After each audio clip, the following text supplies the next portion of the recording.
RCI model, that's a great question. RCI stands for risk, cost, and involvement.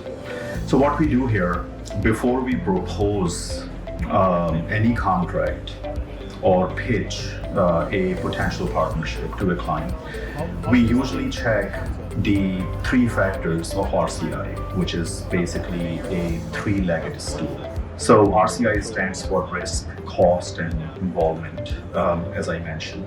These three things, they need to be balanced. They are receiving 98% and above uptime. The employee which is promised to them, or the service or task which needs to be performed and promised to them, is going to be over 98%. That should be a promise from any strong business process offshoring company. So that's basically one of the few differences between hiring onshore and offshore. So the question is, how do we safeguard clients' data and their security? CPCG, we have three levels of entrance in the overseas business. No one can enter without going through three security doors. So when an employee comes in, the doors or the time clocks, they are linked together. They cannot be opened without performing a biometric scan. So that's one element.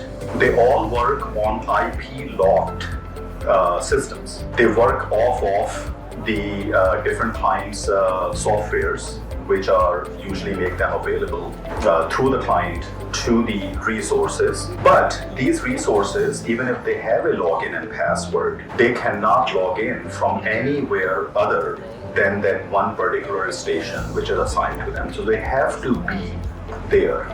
Cell phones are not allowed. Personal belongings are not allowed. But I would say more than 80% of the focus should be on the retention of a patient. Retention of a patient and making sure that their services and the products, they are repeated according to the allowed frequencies. Now obviously you are looking into the growth. Before you look into the growth or start acting towards the growth of the business, you need to do a planning.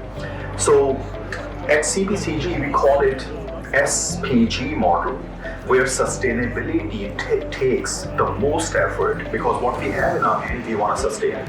The second portion would be the planning portion. We have to plan well. We need to measure many times before we cut it. And then when we cut the ribbon, that sort of kind of takes us in the growth segment. If the planning was right and the effort was put in the growth segment, then the growth will come. It almost always comes. When you have achieved the growth, then it immediately becomes the topic of sustaining that newly achieved growth. So this pie, these three arrows following each other, sustainability, planning, and growth, they are just constantly going in a spiral. And this is how businesses are growing.